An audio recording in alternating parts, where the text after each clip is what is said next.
प्रिय विद्यार्थी मित्रों, सप्रेम नमस्कार। मैं बलराम द्विवेदी आज की इस कक्षा में आप लोगों का हार्दिक स्वागत करता हूं। आज हम लोग बाल राम कथा के अंतर्गत तीसरे प्रसंग दो वरदान का अध्ययन करेंगे। इसके पहले बाल राम कथा के दो प्रसंग अवधपुरी में राम और जंगल और जनकपुर, इस दो प्रसंगों का हम लोग अध्ययन कर चुके हैं, जिसमें दो वरदान के पहले के प्रसंग का थोड़ा सा उल्लेख आप लोगों को मैं बताना चाहता हूं कि जनकपुर में राजा जनक के यहाँ राजा दशरथ अयोध्या से बारात लेकर जाते हैं। राजा जनक के यहाँ जो शिव धनुष था उसको भंग किया, राजा जनक की प्रतिज्ञा को पूरा किया। राम का विवाह सीता के साथ, लक्ष्मण का उर्मिला के साथ, राजा जनक के छोटे भाई कुशध्वज की पुत्री मांडवी का विवाह भरत के साथ हुआ और उनकी छोटी पुत्री श्रुतकीर्ति का विवाह शत्रुघ्न के साथ हुआ। इस प्रकार चार पुत्र वधुओं के साथ अयोध्या आते हैं। माताओं ने उनकी मंगल आरती उतारी और यह आनंद उत्सव कई दिनों तक अयोध्या में भी चलता रहा। आइए हम बाल राम कथा के तीसरे प्रसंग दो वरदान की कथा से आपको जोड़ते हैं और इस कथा को आगे बढ़ाते हैं। दो वरदान। राजा दशरथ के मन में अब एक इच्छा बची थी, राम का राज्याभिषेक, उन्हें युवराज का पद देना। अयोध्या लौटने के बाद से ही उन्होंने राम को राजकाज में शामिल करना शुरू कर दिया था। राम ये जिम्मेदारी अच्छी तरह निभा रहे थे। उनकी विनम्रता, विद्वता और पराक्रम का लोहा सभी मानते थे। माने राम की जोड़ की विनम्रता, विद्वता और पराक्रम किसी में नहीं था। प्रजा उनको चाहती थी। दशरथ के लिए तो प्राणों से प्यारे थे। दरबार में राम का सम्मान निरंतर बढ़ रहा था। राजा दशरथ वृद्ध माने बूढ़े हो चले थे। मुनि वशिष्ठ से विचार विमर्श माने बातचीत करने के बाद उन्होंने दरबार में कहा, लंबे समय तक हमने राजकाज चलाया, जैसा बन पड़ा, मेरे अंग शिथिल हो गए हैं। अंग शिथिल हो गए माने राजा दशरथ ने सभा के सामने कहा कि मैं बूढ़ा हो चला हूं, मेरे अंग, मेरा शरीर अब कमजोर, शिथिल माने कमजोर हो गया है, मैं वृद्ध हो चला हूं। मैं चाहता हूं यह कार्यभार राम को सौंप दूं। अगर आप सहमत हो तो राम को युवराज का पद दे दिया जाए। अगर आपकी राय इससे भिन्न है तो उस पर भी विचार करने को मैं तैयार हूं। इस प्रकार सभा के सामने राम ने अपनी इच्छा व्यक्त की कि मैं राम को युवराज का पद देना चाहता हूं। राम इसके लिए योग्य है, प्रजा भी राम को चाहती है। लेकिन यदि इसके अतिरिक्त भी आप कुछ विचार, अपनी राय माने अपना विचार, अपना मत प्रकट करना चाहते हैं और ये हमारे विचार से भिन्न माने अलग है, तो मैं उस पर भी विचार करने को तैयार हूं। ये प्रस्ताव राजा दशरथ ने सभा के सम्मुख प्रस्तुत किया।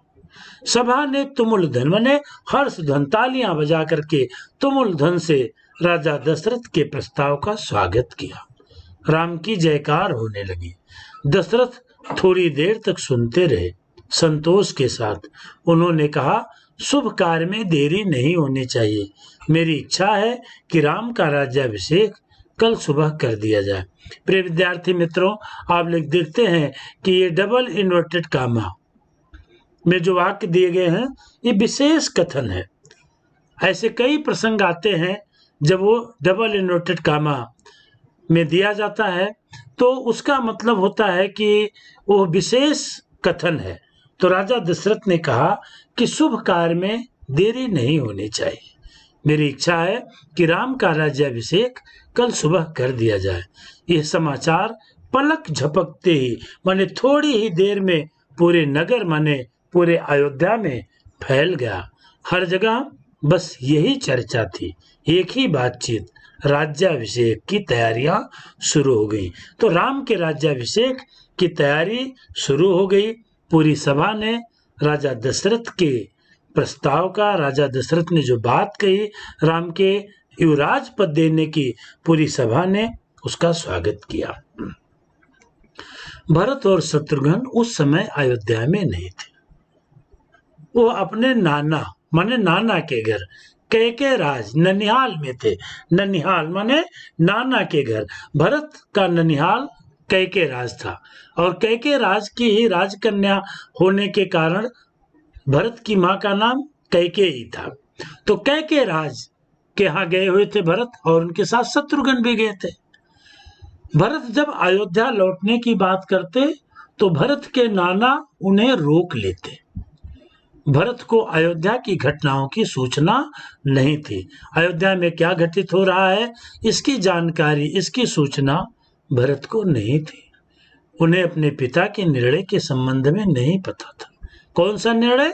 राम के राज्याभिषेक का निर्णय। ये जानकारी भी नहीं थी कि अगले दिन राम का राज्याभिषेक होने वाला है।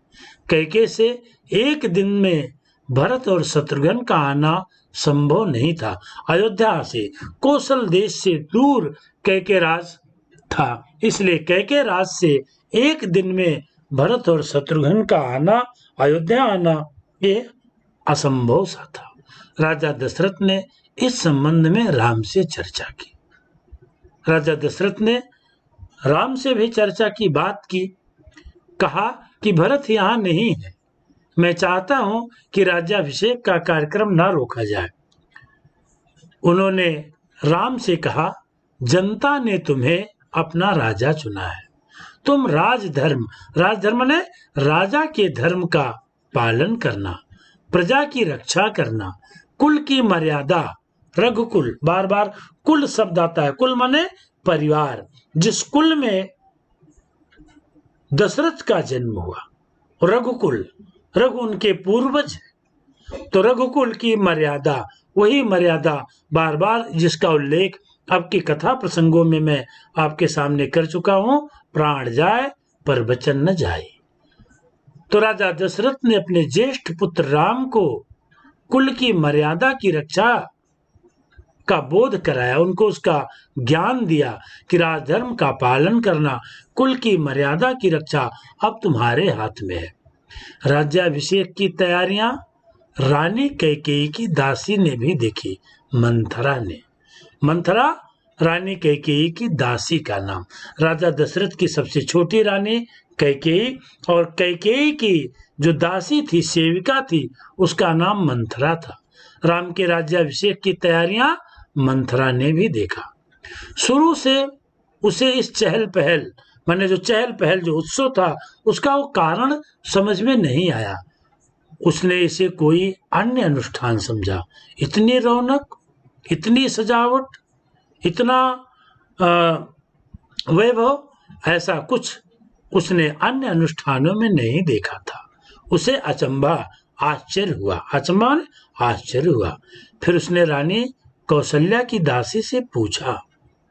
उसे तब पता चला, मंथरा ने रानी कौशल्या की दासी सेविका से पूछा, ये क्या है, ये किस बात का उत्सव है?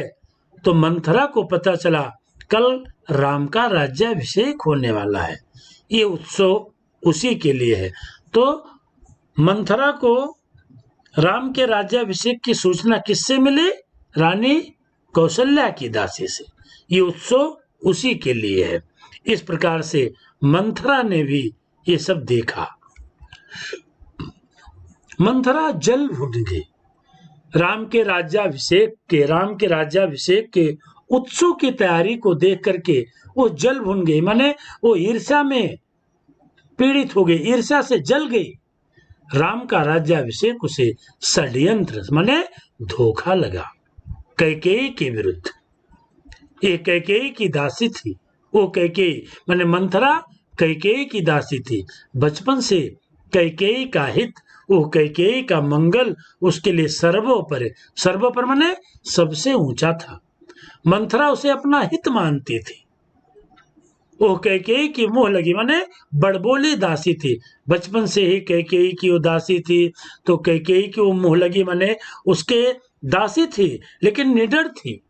वो कैकेयी से डरती नहीं थी। उसके मन में जो कुछ भी होता था वो जो है कैकेयी से कह देती थी। रानी कैकेयी भी उसे बहुत मानती थी।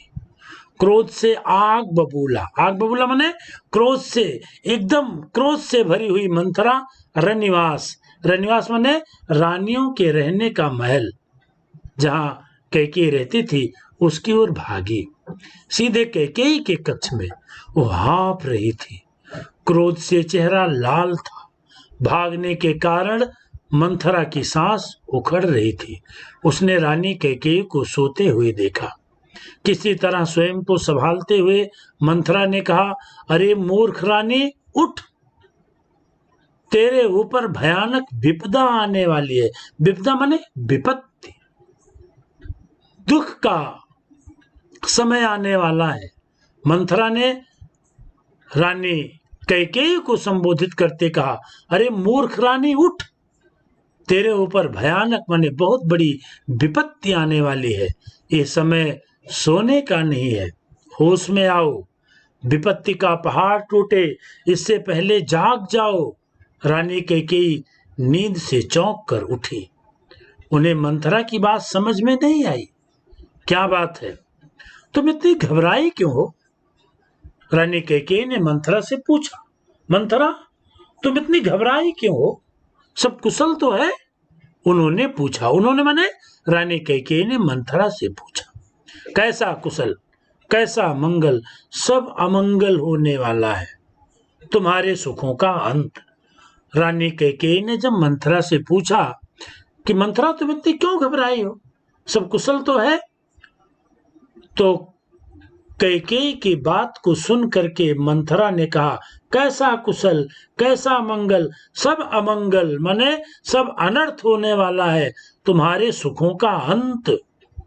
महाराज दशरथ ने कल राम का राज्याभिषेक करने का निर्णय लिया है। अब राम युवराज होंगे।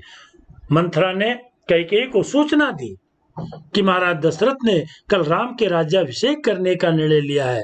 अब राम युवराज होंगे, ये तुम्हारे सुखों का अंत है। ये सूचना जब रानी कैकेयी को मंथरा ने दिया तो मंथरा के इस बात को सुन करके कैकेयी बहुत प्रसन्न हुई। ये तो बहुत शुभ समाचार है। कैकेयी ने प्रसन्नता से अपने गले का हार उतार करके मंथरा को दे दिया। मंथरा के इस संदेश को सुन करके कैकेयी बहुत प्रसन्न हो गई। कैकेयी ने कहा, अरे मंथरा, ये तो तुम बहुत शुभ समाचार लाई हो। ये लो, मैं प्रसन्न होकर के तुम्हें अपने गले का हार उपहार रूप में देती हूँ। मैं बहुत प्रसन्न हूँ। राम युवराज पद के लिए हर तरह से योग्य है, क्योंकि राम बड़े विनम्र थे, शालीन थे, शिष्ट थे, तो राम को बड़ा सम्मान मिलता था कैकेयी से भी। कैकेयी अपने पुत्र भरत की तरह ही राम से भी स्नेह करती थी। कैकेयी ने मंथरा से कहा, मंथरा, राम युवराज पद के लिए हर तरह से योग्य हैं। रानी, तुम्हारी बुद्धि फिर गई है, मति मारी गई है। सवाल राम की योग्यता का नहीं है, राजा दशरथ के षड्यंत्र का, उनके द्वारा किया गया छल कपट का है, तुम्हारे अधिकार छीनने का है। हमने बताया कि मंथरा रानी कैकेयी की मुंह लगी दासी थी। जब रानी कैकेयी ने प्रसन्न होकर के मंथरा को उपहार रूप में हार दिया तो मंथरा ने कहा, रानी, तुम्हारी बुद्धि फिर गई है, माने तुम पागल हो गई हो, तुम्हारी मति मारी गई है, तुम्हारी बुद्धि भ्रष्ट हो गई है। सवाल राम की योग्यता का नहीं है, राजा दशरथ के षड्यंत्र का है, तुम्हारे अधिकार छीनने का है। मंथरा ने हार दूर फेंकते हुए कहा। जो उपहार के रूप में कैकेयी ने मंथरा को अपने गले का हार दिया था, मंथरा ने उस हार को दूर फेंक दिया। ये षड्यंत्र नहीं तो और क्या है। कल सुबह राम का राज्याभिषेक, भरत को जानबूझकर ननिहाल माने नाना के घर भेज दिया गया है, समारोह के लिए बुलाया तक नहीं। कैकेयी का स्वर उग्र हो गया। इस प्रकार जब मंथरा ने रानी कैकेयी से कहा तो मंथरा की बात को सुन करके रानी कैकेयी मंथरा पर नाराज हो गई। उन्होंने उग्र, उग्र माने कठोर स्वर में, तेजी के साथ, तेज आवाज में कैकेयी ने मंथरा को डांटा। उन्होंने मंथरा को डांटते हुए कहा, राम के प्रति मेरा अगाध स्नेह, अगाध माने बहुत ढेर सारा, स्नेह माने प्रेम है, वो मुझे माँ के समान मानते हैं। तुम्हें इसमें षड्यंत्र दिखाई देता है? इसमें षड्यंत्र नहीं है। राम के बाद भरत ही राजा बनेंगे। राज सर्वदा माने सदा, ज्येष्ठ माने बड़े पुत्र को ही मिलता है। राम ज्येष्ठ हैं, इसलिए राम राजा होंगे। तो रानी कैकेयी ने मंथरा को डांटा कि मंथरा, बुद्धि मेरी नहीं तुम्हारी भ्रष्ट हुई है, इसमें कोई षड्यंत्र नहीं है। लेकिन मंथरा तो मुंहलगी दासी थी रानी कैकेयी की। रानी कैकेयी की डांट का, फटकार का उस पर कोई प्रभाव नहीं हुआ। मंथरा इस पर फटकार का कोई प्रभाव नहीं हुआ। रानी कैकेयी ने मंथरा को डांटा,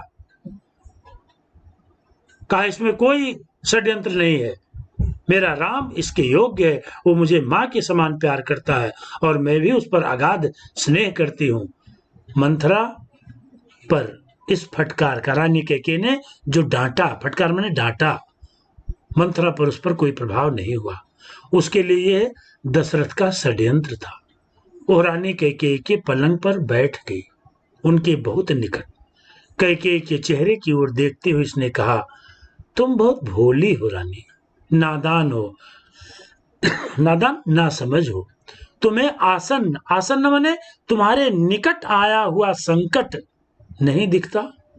दुख की जगह प्रसन्नता होती है तुम्हें। इस बुद्धि पर किसी को भी तरस माने दया आएगा। समझो रानी, राम राजा बने तो तुम कौशल्या की दासी बन जाओगी, भरत राम के दास हो जाएंगे, वो राजा नहीं बनेंगे। राम के बाद अगला राजा राम का पुत्र होगा। अनर्थ मने अमंगल को मंगल मने अर्थ समझने की मूर्खता मत करो रानी।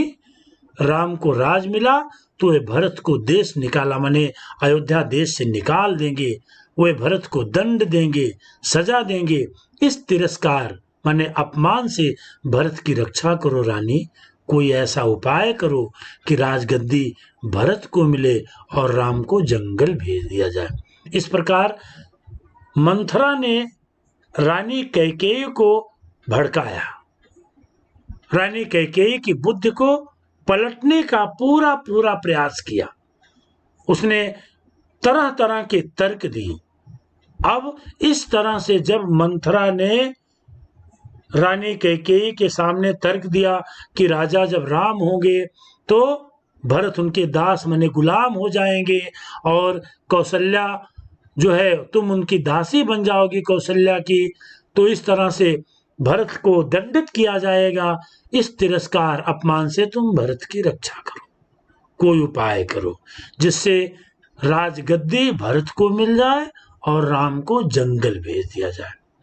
कैकेयी पर मंथरा की बातों का असर होने लगा, उनका सिर चकरा गया। माने रानी कैकेयी ने सोचा कि मंथरा ठीक कह रही है।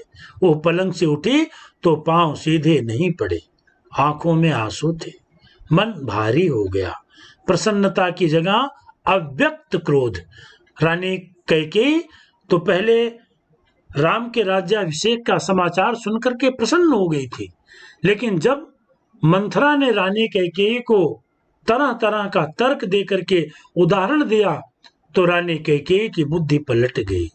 उनकी प्रसन्नता की जगह अव्यक्त माने जिसको प्रकट ना किया जाए, अव्यक्त जिसको हम प्रकट नहीं कर सकते हैं, ऐसा क्रोध रानी कैकेयी के मन में आ गया।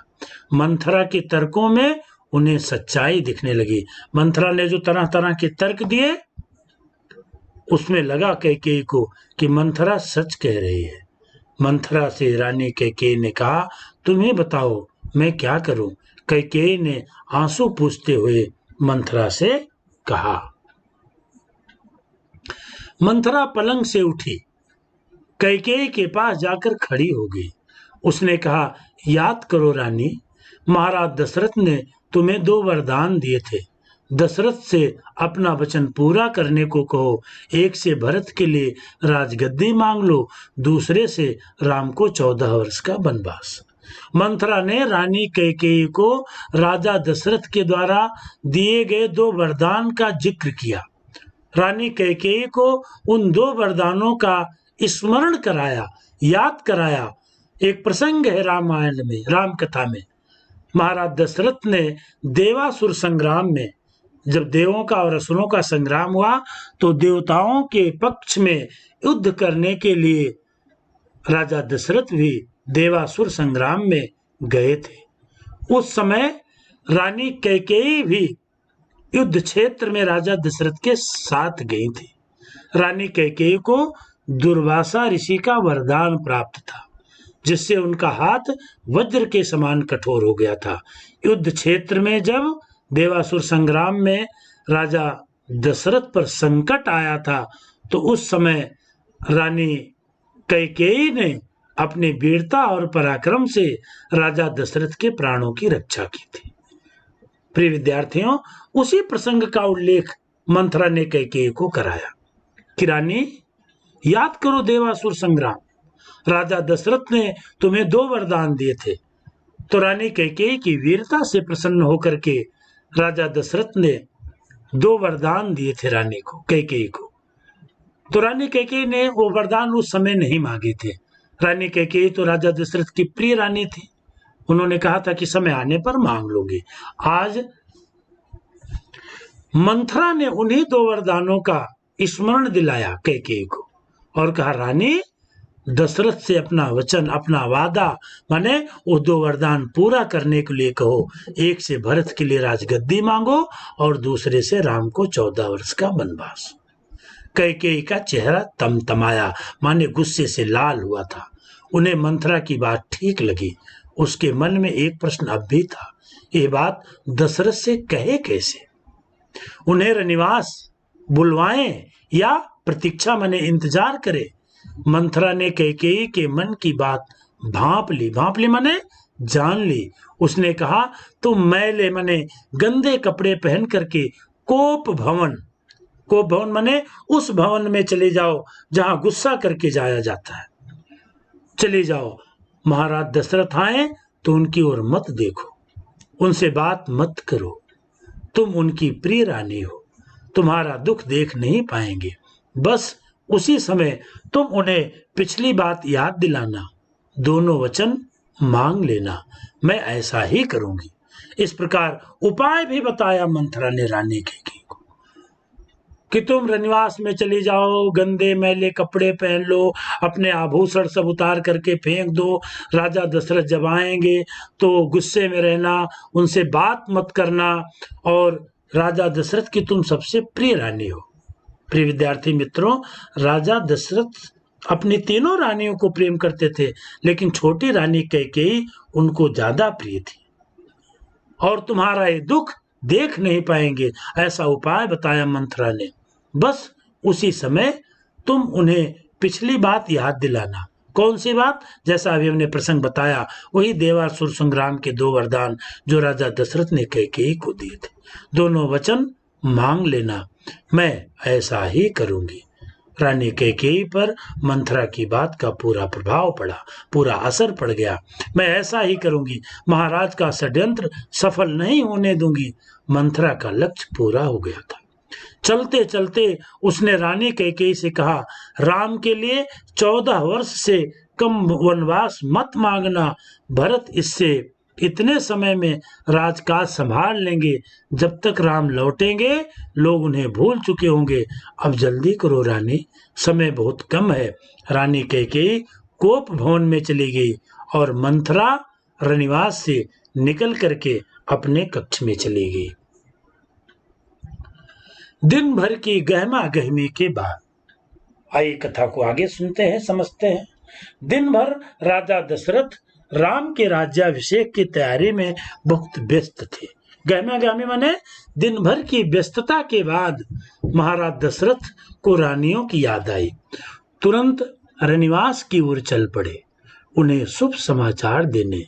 सबसे पहले वो कैकेयी के कक्ष की ओर मुड़े। कैकेयी वहां नहीं थी। प्रतिहारी माने द्वारपाल। राजा दशरथ ने द्वारपाल से पूछा, कहाँ है कैकेयी? तो पता चला कि वो कोप भवन में है। दशरथ को चिंता हुई, कैकेयी कोप भवन में, परंतु क्यों? क्या इसलिए उन्हें अब तक सूचना नहीं मिली? राजा दशरथ के मन में विचार आया कि शायद अब तक राम के राज्याभिषेक की सूचना कैकेयी को नहीं मिली है, इसलिए वो नाराज होकर के कोप भवन में चली गई। मैं उन्हें अवश्य मना लूंगा, दशरथ ने सोचा। दशरथ कोप भवन का दृश्य देखकर हैरान हो गए। राजा दशरथ कोप भवन पहुंचते हैं तो वहां देखते हैं क्या, उन्हें कुछ समझ में नहीं आया। कैकेयी जमीन पर लेटी हुई थी, आप चित्र में देख रहे हैं। राजा दशरथ ने देखा कैकेयी जमीन पर लेटी हुई है, उसके बाल बिखरे हुए हैं, गहने माने आभूषण उस कोप भवन के कक्ष में इधर उधर बिखरे पड़े हुए हैं। कपड़े मैले मैले माने गंदे कपड़े, राजसी वेशभूषा को उतार करके कैकेयी ने गंदे मैले कपड़े पहन लिए। राजा दशरथ ने जब रानी कैकेयी, अपनी प्रिय रानी कैकेयी को इस अवस्था में देखा तो राजा दशरथ ने कैकेयी से पूछा, तुम्हें क्या हुआ है? तुम्हें क्या दुख है? क्या हुआ है तुम्हें? मुझे बताओ। अस्वस्थ हो, बीमार हो, राजवैद्य को बुलाऊं, चिकित्सक को बुलाऊं? दशरथ ने इस प्रकार से रानी कैकेयी से कई सवाल पूछे, कोई उत्तर नहीं मिला। कैकेयी रोती रही। तुम मेरी सबसे प्रिय रानी हो, मैं तुम्हें प्रसन्न देखना चाहता हूँ, तुम्हारी खुशी के लिए मैं कुछ भी कर सकता हूँ, कुछ भी, धरती आसमान एक कर सकता हूँ। धरती आसमान एक कर सकना माने असंभव कार्य को भी संभव कर सकता हूँ, ये मुहावरा है, धरती आसमान एक करना। तो मैं धरती और आसमान एक कर सकता हूँ। दशरथ ने कैकेयी को मनाने का बहुत प्रयास किया, उत्तर उन्हें फिर भी नहीं मिला।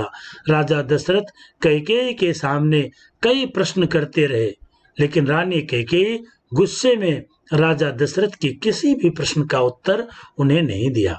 दशरथ भी भूमि पर बैठ गए, विनती माने निवेदन करते रहे। रानी कैकेयी गुस्से में आकर के बोली, हाँ मैं बीमार हूँ।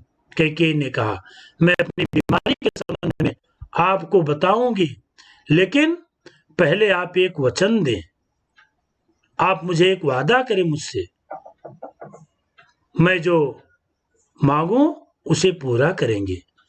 राजा ने तत्काल हामी भर दी। हामी भर दी माने हाँ कर दिया। रानी कैकेयी ने राजा दशरथ से कहा, हाँ मैं बीमार हूं, अपनी बीमारी के संबंध में बताऊंगी, लेकिन मेरी एक बात है, आप मुझे पहले वचन दें, वादा करें कि मैं जो आपको मांगूंगी आपसे उसको आप अवश्य पूरा करेंगे। राजा दशरथ ने तत्काल माने तुरंत हामी भर दी। रानी कैकेयी से कहा, हाँ ठीक, जो तुम कह रहे हो मैं उसको पूरा करूंगा। मैं राम की सौगंध खाकर कहता हूं, सौगंध माने कसम। राजा दशरथ ने राम की कसम खाया कि जो तुम कहोगे मैं उसको अवश्य पूरा करूंगा, तुम्हारी हर इच्छा पूरी करूंगा। तो प्रिय विद्यार्थियों, इस प्रकार राजा दशरथ ने जब रानी कैकेयी से पूछा किस तरह से तुमने मलिन कपड़े क्यों धारण किए हैं, तुम्हारे इस दुख का कारण क्या है, तो रानी कैकेयी भी गुस्से में बोली कि मैं इसको बताऊंगी, लेकिन आप मुझे एक वचन दें कि मैं जो आपसे मांगूंगी आप उसे अवश्य पूरा करेंगे।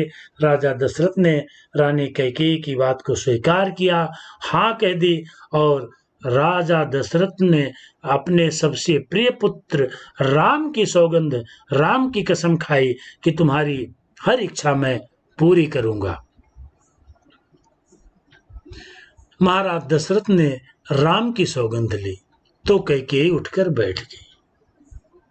आप मुझे वे दोनों वरदान दीजिए जिसका संकल्प आपने वर्षों पहले रणभूमि में लिया था। रणभूमि माने युद्ध भूमि में। जब राजा दशरथ ने अपने सबसे प्रिय पुत्र राम की सौगंध खा करके कहा कि रानी मैं तुम्हारी हर बात को पूरा करूंगा, तो रानी कैकेयी उठकर बैठ गई और उन्होंने कहा कि आप मुझे वे दोनों वरदान दीजिए जिसका संकल्प आपने वर्षों पहले रणभूमि माने युद्ध भूमि में लिया था। अभी हमने आपको उस देवासुर संग्राम की कथा का संक्षिप्त परिचय दिया। महारानी कैकेयी ने राजा दशरथ से उन्हीं दोनों वरदानों के संकल्प को पूरा करने के लिए कहा। राजा दशरथ ने हामी भर दी। रानी कैकेयी ने कहा कि वो दोनों वरदान जो आपने दिए थे उस समय मैंने नहीं मांगे थे, आज दोनों वरदान आप पूरा कीजिए। ठीक है, राजा दशरथ ने कहा ठीक है, मैं उसको पूरा करूंगा। रानी कैकेयी ने दोनों वरदान मांगे। पहला वरदान, कल सुबह राज्याभिषेक भरत का हो, राम का नहीं, कैकेयी ने कहा। दशरथ भौचक गए, चकित हो गए, उन पर वज्रपात सा हो गया। वज्रपात माने जैसे बहुत बड़ा कोई संकट आ गया उन पर। थोड़ी रुक करके कैकेयी बोली, राम को 14 वर्ष का वनवास हो। इस प्रकार प्रश्न अगर आपसे पूछा जाए कि रानी कैकेयी ने राजा दशरथ से कौन से 2 वरदान मांगे, जैसा इस शीर्षक का नाम ही है 2 वरदान, तो पहला वरदान, कल सुबह राज्याभिषेक भरत का होगा, राम का नहीं। और दूसरे वरदान के रूप में रानी कैकेयी ने कहा कि राम को पूरे 14 वर्ष का वनवास हो। रानी कैकेयी ने जब ये 2 वरदान मांगे तो राजा दशरथ भौचक चकित हो गए। उन पर जैसे वज्रपात माने बहुत बड़ा संकट आ गया है। राजा दशरथ का चेहरा सफेद पड़ गया, वो समझ नहीं पा रहे थे। रानी कैकेयी तुम क्या कह रही हो? वो अवाक रह गए, कुछ बोल ही नहीं पाए, उनका सिर चकराने लगा, वे मूर्छित होकर के गिर पड़े। कुछ देर में राजा को होश आया, कैकेयी की ओर देखा, बड़े कातर भाव माने बड़े दुख के भाव से बोले, ये तुम क्या कह रही हो? मुझे विश्वास नहीं होता मैंने सही सुना है। कैकेयी अड़ी रही माने कैकेयी अपनी जिद पर पूरी टिकी रही, अपने हट पर। हाँ, मैंने जो कहा सच है, फिर से सुन लो। राजा दशरथ को विश्वास नहीं हो रहा है, बार बार कैकेयी से पूछ रहे, कैकेयी मुझे विश्वास नहीं हो रहा है, मैंने जो सुना है क्या वो सच है? कैकेयी अपनी जिद पर, अपनी हट पर अड़ी रही। राजा दशरथ कैकेयी की मांग को अस्वीकार, मना करते रहे, रानी अनर्थ मत करो, ये अमंगल कर रही हो। तब कैकेयी ने अंतिम हथियार चलाया। राजा दशरथ, कैकेयी ठीक है, तुम मैं 2 वरदान और जो चाहो मांग लो, इसे छोड़ दो, ये अनर्थ है, ये अमंगल है। तब रानी कैकेयी ने अंतिम हथियार चलाया। अंतिम हथियार माने अंतिम उपाय उसने किया। आप वचन से पीछे, अपने वचन से पीछे हटना रघुकुल का अनादर है। प्रिय विद्यार्थी मित्रों, कई बार ये प्रसंग रघुकुल की मर्यादा का आएगा। राजा दशरथ के पास जब विश्वामित्र जी आए थे तो विश्वामित्र ने भी रघुकुल की रीत का उल्लेख किया था। कैकेयी भी राजा दशरथ के सामने कर रहे हैं कि अपने वचन से पीछे हटना रघुकुल का अनादर माने अपमान है। रघुकुल की रीति, रघुकुल रीति सदा चली आई, प्राण जाए पर वचन न जाई। तो हे राजन, अपने वचन से पीछे हटना रघुकुल का अनादर है, अपमान है। आप चाहें तो ऐसा कर सकते हैं, आपने वादा किया, आपने वचन दिया, मैंने 2 वरदान मांगे हैं, अगर आप चाहें तो दोनों वरदान ना दें मुझे, ये रघुकुल की रीति का अपमान है। पर तब आप दुनिया को मुंह दिखाने योग्य नहीं रहेंगे। क्यों? क्योंकि आप रघुकुल की रीत को तोड़ देंगे और आप अपमानित होंगे, आप दुनिया को मुंह दिखाने के लायक नहीं रहेंगे। रही मेरी बात, आप वरदान नहीं देंगे तो मैं विष माने जहर पी करके आत्महत्या कर लूंगी। ये कलंक, ये दोष आपके माथे होगा। राजा दशरथ ये सुन नहीं सके, दोबारा बेहोश माने बेसुध हो गए, रात भर बेसुध पड़े रहे।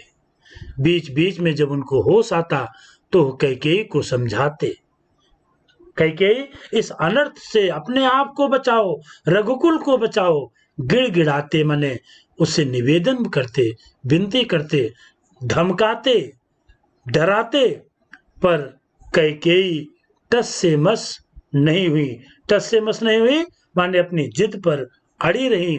इस प्रकार सारी रात इसी तरह बीत गई। प्रिय विद्यार्थियों, राम कथा, बाल राम कथा के तीसरे प्रसंग में 2 वरदान की कथा में बस इतना ही। इस कथा के साथ साथ आप सबका बहुत बहुत धन्यवाद। आप लोग इस वीडियो को लाइक करें, सब्सक्राइब करें, शेयर करें।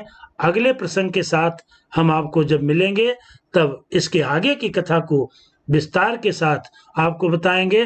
तब तक के लिए आप सबका बहुत बहुत धन्यवाद।